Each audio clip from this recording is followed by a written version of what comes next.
welcome to This Week in Missouri Politics. For a very special veto session edition, we're joined by a friend of the show, a person that has been part of the Missouri Times coverage for a long time, Senator Bob Onder. Senator, welcome to This Week in Missouri Politics. Scott, thanks for having me. Great to be here. Big week in Missouri politics coming up, veto session. One of the most talked about veto sessions in a very long time. That's for sure. And we'll start right off the top. The biggest issue that the most talked about is right to work. Give us the prediction. Does it override? Well, right to work is a big issue, of course, and we're 17 votes short of what we need to bring worker freedom to Missouri, make Missouri the 26th 17 right to votes work in the state. House, right? Before it gets to 17 in your the chamber. House, and then in our chamber we need one or two, and it's going to be a tough lift. I have no doubt that there are 17 Republicans who believe that freedom to work is the right thing to do for the state of Missouri, but we'll wait and see. I'm cautiously optimistic. So you've been in the House yourself. I have. You've been through a veto session. Walk us through that day when there's a leadership's pushing something. You have some members who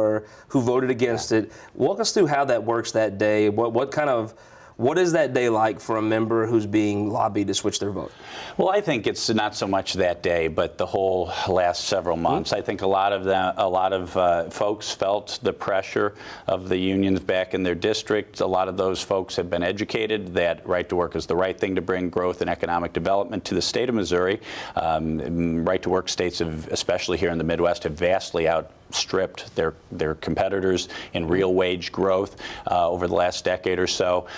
But I think ultimately the question is, are you going to be intimidated by a special interest, or are you going to do what's right for the state of Missouri? And I think at the end of the day, we're going to have 17 votes. When you were in the House, did you ever vote for something during session and then in veto session switch your vote? Well, no, because we didn't have to override very much. We had a Republican governor when I was there, so that wasn't an issue. But I would that be tough for you to do though if you vote something during session, and then while there is interest groups on both sides putting a ton of pressure, walk us through could you envision yourself changing your vote in a matter of 3 or 4 months?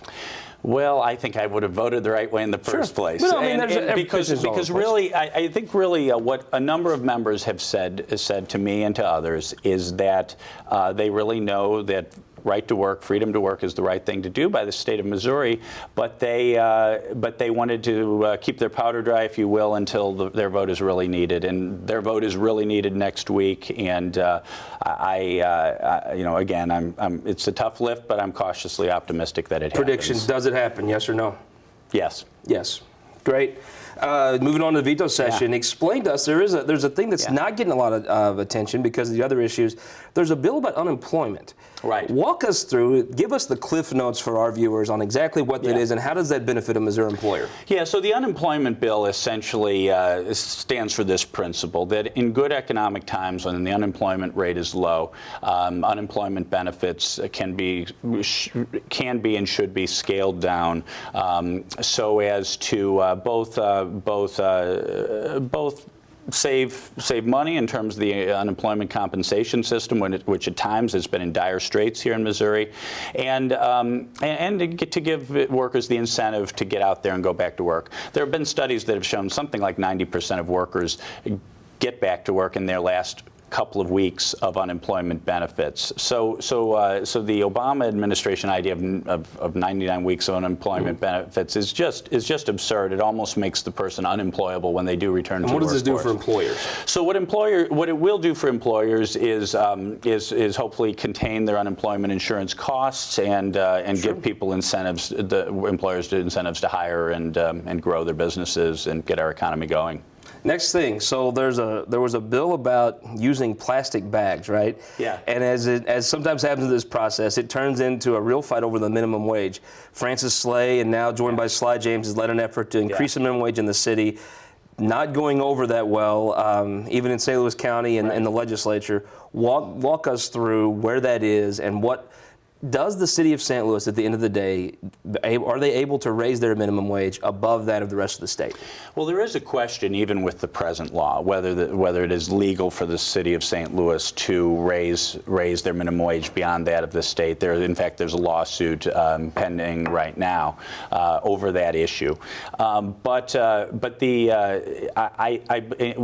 We already passed the measure by enough votes to override in the Missouri Senate. It's getting overridden, right? You could be confident on that one. That one's going to happen. They only need 4 votes in the House, and I hear that they have them. So that's going to get overridden, and I think that's a good thing. I really think that minimum wages are poor economic policy. They hurt the people they're most intended to help, which is to say young people, minorities, lesser skilled workers. They basically kick the bottom couple of rungs out of the economic ladder, and that's why we have a youth unemployment rate in Missouri today of 14%, black youth unemployment rate of 25%. We need to really provide economic opportunities, not pursue this utopian vision of give a raise to everybody, which only is counterproductive. So I know you're a physician, but you are a lawmaker. Yes. End of the day, I'm sure there'll be court fights back and forth. At the end of this, is the city of St. Louis able to have a different minimum wage than the rest of the state? I think they should not, and I think the present law is that they do not have that right. Awesome. Moving on, I want to talk a little bit about stadium funding. Yes. That's been a big issue, that you've been very vocal on that. Sure. Let me just boil it down to the person watching at home. There is public money in the current dome. Right. Will the Rams be here without public money? And if they leave, are you fine with that? Well, no, I think the Rams, it looks like the Rams are leaving either way. Mr. Kroenke has already bought land in the Los Angeles area. It looks like the Rams are leaving. And if the Rams do leave, it won't be because St. Louisans don't have the privilege of shivering at a Rams game in a 20-degree weather in an open-air stadium. Look, but it is fun at Arrowhead. Arrowhead's a great stadium. Yeah. I mean, it is a fun atmosphere to go to Arrowhead and watch a Chiefs game.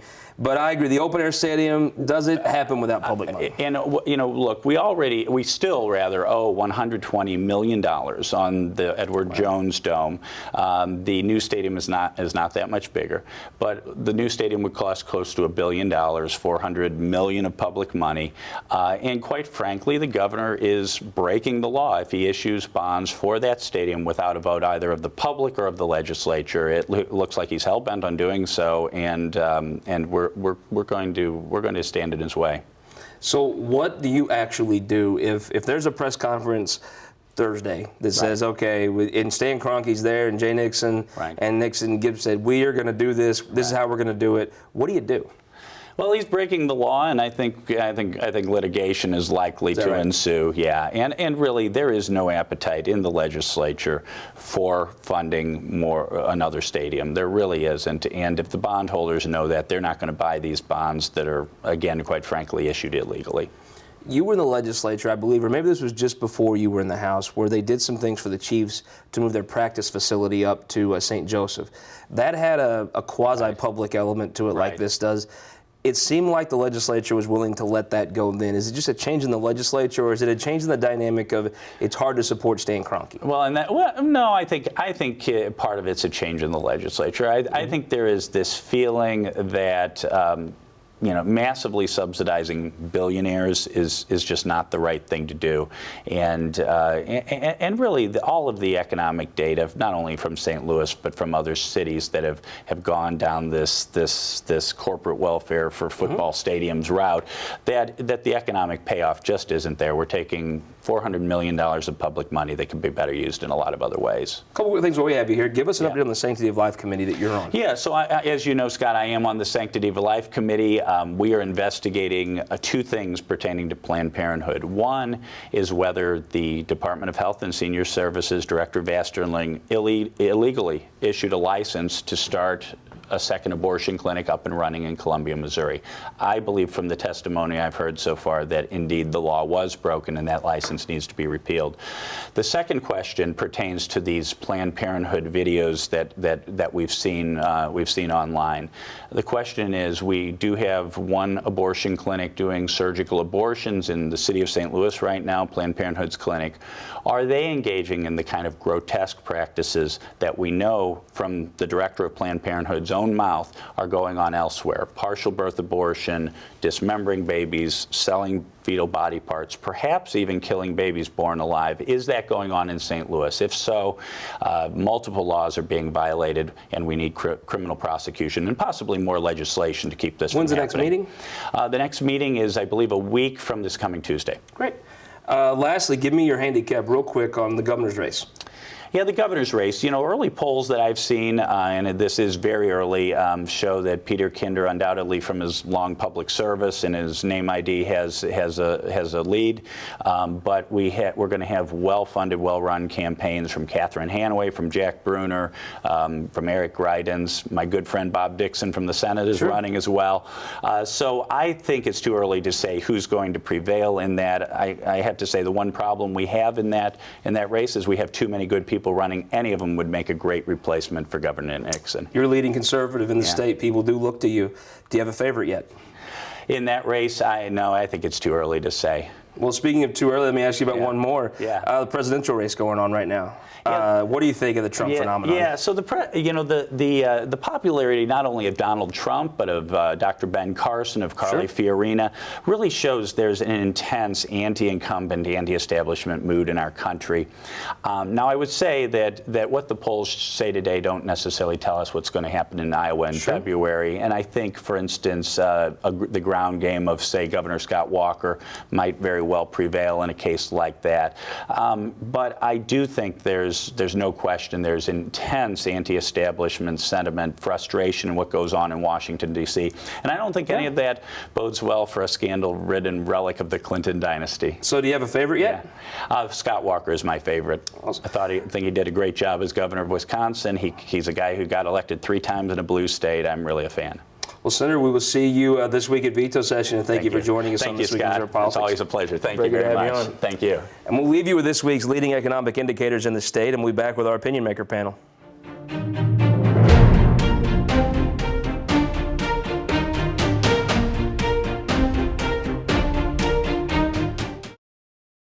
For more than a century, the St. Louis Carpenters Union has shaped our communities. Through trusted alliances, we deliver skilled professional craftspeople while our business partners provide the kind of quality jobs that keep our economy humming. It's a blueprint that has worked since 1882. Turning Missouri into a right-to-work state stalls progress, wipes out jobs, and kills momentum. Right to work is wrong for everyone. Let's keep Missouri moving forward. Visit carpdc.org to learn more.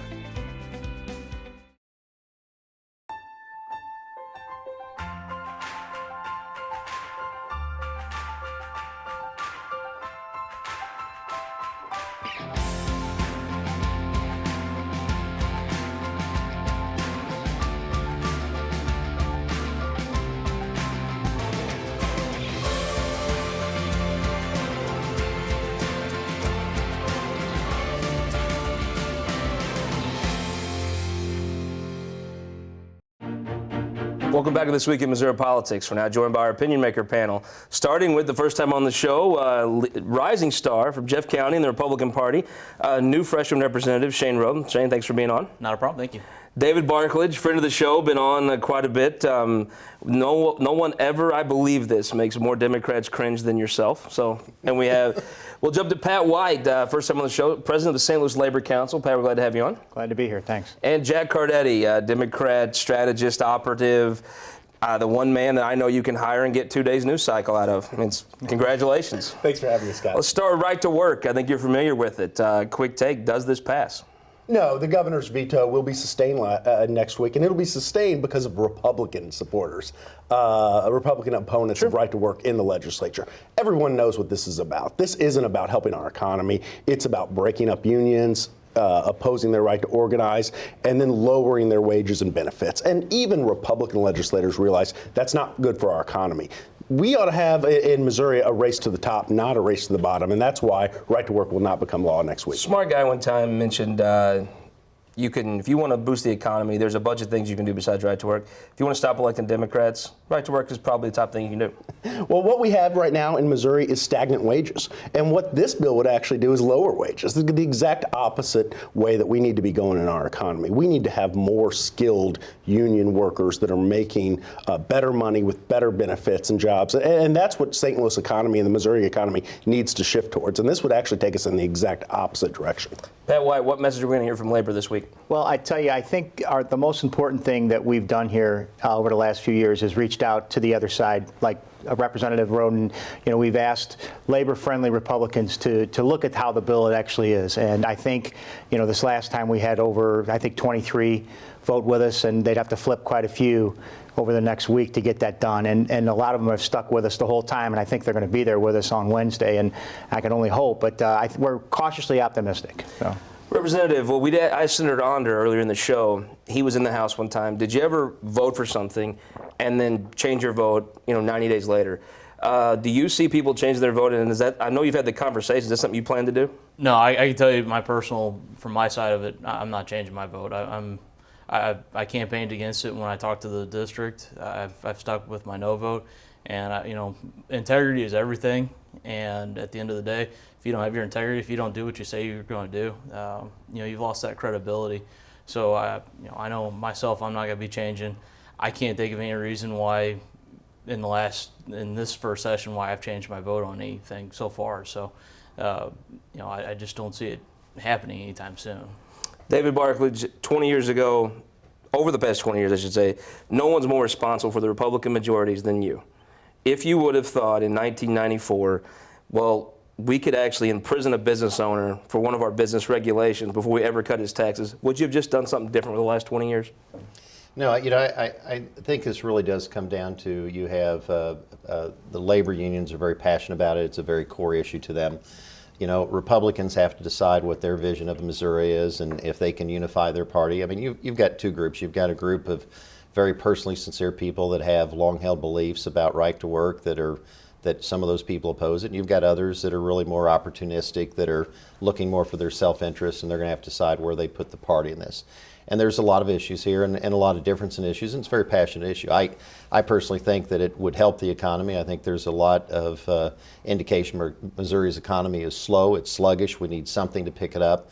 We need to find different avenues to do so, and we need to be open. I think it is. I'm not sure that that the timing. Again, it is the one issue that creates such an emotional response on both sides that it's an issue. My view is I wouldn't have started the battle unless I knew I could win it. And I think that in both sides sort of wish it was that way, that we didn't have to fight this battle unless it was very clear that one side or the other was going to win. And so this is a real struggle. I think it's going to lead all the way into the November elections next year and be very, very impactful. So, it's a battle that I would have rather fought at a different time to assure a victory, to overturn and to protect to implement right to work. But we'll see how the votes go. Todd Richardson is probably one of the most personable and capable speakers that I've ever seen. If anybody can do it, Todd Richardson can get the votes to do it. But he inherited this. He didn't create this. Jack Cardetti, last on this topic, there's a discussion of whether you bring this up or not. It seems like labor doesn't want it brought up. Some business groups do. Right now, wouldn't this become an issue in the governor's race? If this dies because of a gubernatorial veto, the issue's over. If it's because the Republicans are not uniform on the issue, they don't crack the whip, and the Republicans defeat right to work, doesn't that marginalize the issue a little bit in 2016? Yeah, I think this is a microcosm of what you're going to see in the governor's race, where Republicans are trying to protect their own supporters, while Chris Koster not only had all the Democrats are behind him, he's reaching over and getting Republican supporters. That's exactly what's happening on right to work. That's exactly what Chris Koster's going to do in this governor's race. What do you think? I mean, does it help labor if the Republicans beat this? I think it does, and I also think it helps labor because traditionally we've, went to the right side of the aisle, and we've really worked very hard over the last few years to reach on the other side. And quite frankly, the primary people in the Republican side, a few of them come out and said, "I'm definitely for right to work." A couple of them have not, and I think that it definitely becomes a major issue in 2016. Representative Roden, inside the caucus, if you push this to the end, I mean, how many votes do you expect to take on bills they don't have the votes for on veto session? This seems like this one's being treated differently, and does it not help your cause inside that caucus if you do push this all the way and it fails? It puts a lot of people in a bad position. I'll just put it that way. There's people that don't want to take this vote for a third time. There's people that, you can't change, and if we don't have we are splitting the caucus, so to speak, with this pro-labor, anti-labor right-to-work bill. So it's it's not really doing any good for our side of the aisle at all. David Barklage, last question. Is this if you're a right-to-work supporter, do you want to vote if you can't override it? Look, I don't think it matters either way. I think there's an obligation.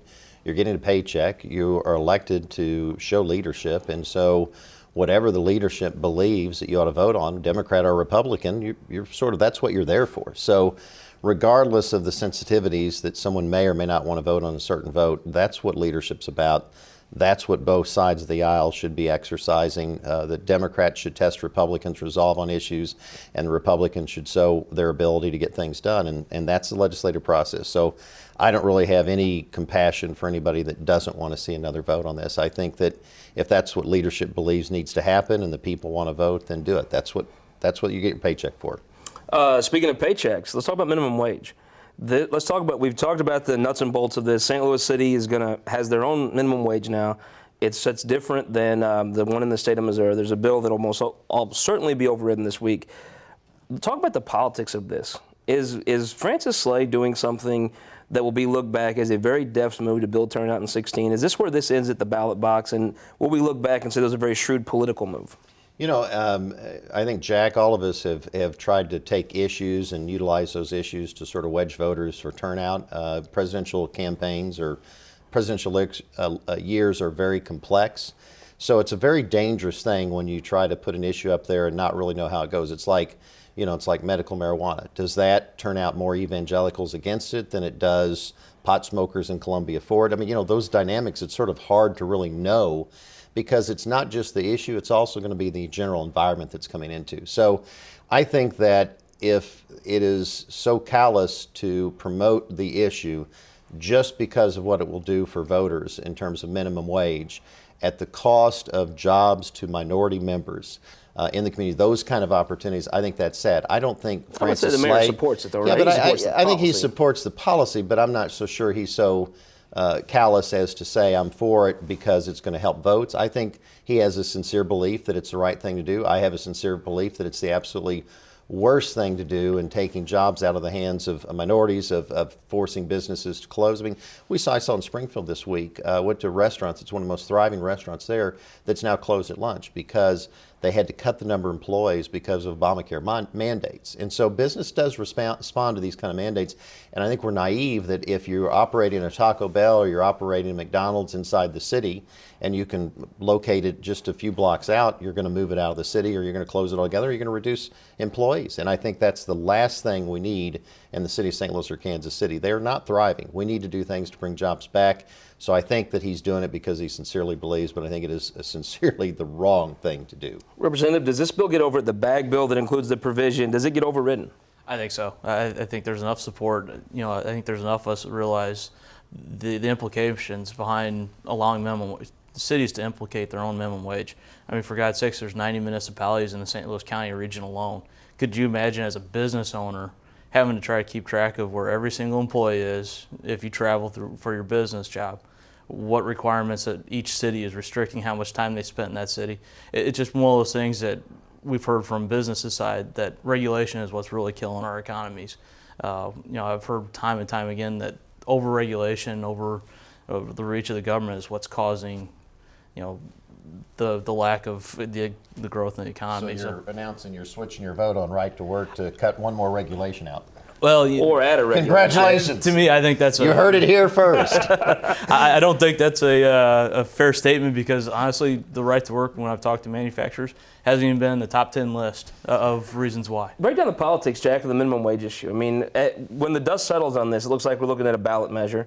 What's the politics of that? Well, this really perplexes me. I'm old enough to remember when Republicans were for local control and when they were for less government. And now we have the huge Republican majority coming to Jeff City to tell local communities what they can and cannot do. I can't fathom that. But look, raising the minimum wage is good policy. It's good for our economy. We have workers right now making less than $8 an hour who are getting up every day trying to feed their families. And it's good politics. I mean, this really, if one thing really hurt Mitt Romney, is that he could not connect at all to sort of your regular, everyday workers. And when Republicans come out in droves against minimum wage, they're putting themselves, aligning themselves with that exact same economic view. Now, I break this down for me. You've got another issue where the mayor's for it, the county executive not as against. It's becoming a recurring pattern here.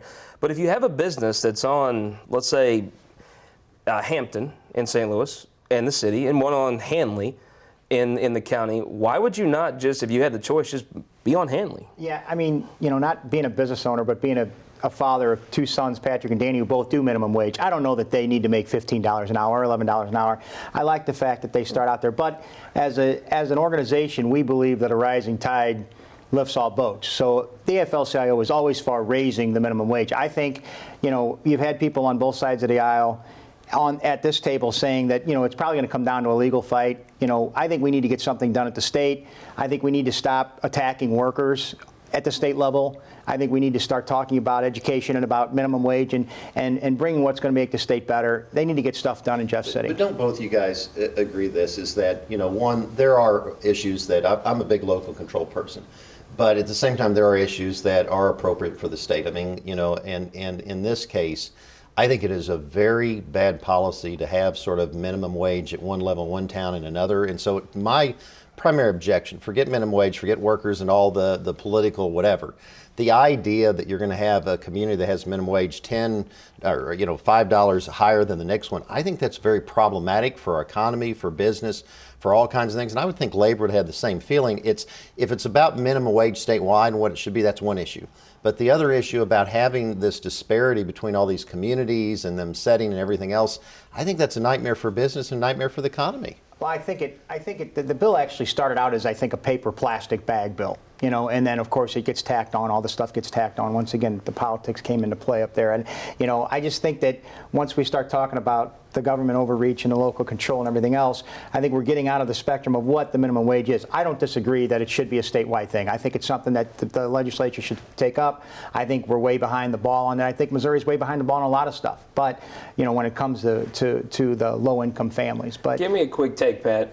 Two things. In our last minute here, does right to work is overridden? At the end of the day, are there different minimum wages throughout the state? I would say we're cautiously optimistic that it will not be overridden, right to work. But I also think that at the end of the day, it's going to be a statewide thing, whether it be on the Whatever ballot. it is, a statewide. Jack, at the end of the day, is it overridden, and is there different minimum wages in Missouri? Governor Nixon's veto will be upheld on right to work, and it will be upheld because Republicans come to his support.